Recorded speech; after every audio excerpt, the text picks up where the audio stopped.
বহুদিন পর নিজের ব্যাটকে হাসালেন নাজমুল হোসেন শান্ত।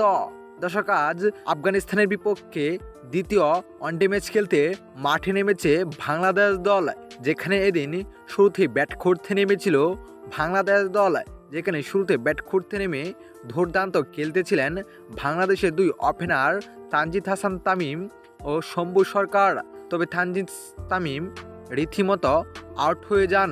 তারপর শম্ভু সরকারকে নিয়ে দুর্দান্ত পার্টনারশিপ করে বসেছিলেন নাজমুল হোসেন শান্ত।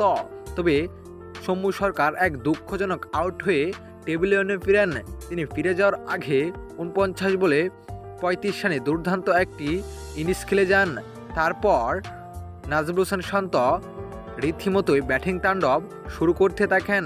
তবে শেষ পর্যন্ত নাজমুল হোসেন শান্তও সেঞ্চুরির আগেই আউট হয়ে পড়েন, যেখানে ১১৯ বলে ৭৬ রানের অবিশ্বাস্য একটি ইনিংস খেলেন। শেষ দিকে জাকির আলীর ব্যাটিং তাণ্ডবে জিতার মতো পুঁজি করতে পেরেছে বাংলাদেশ দল।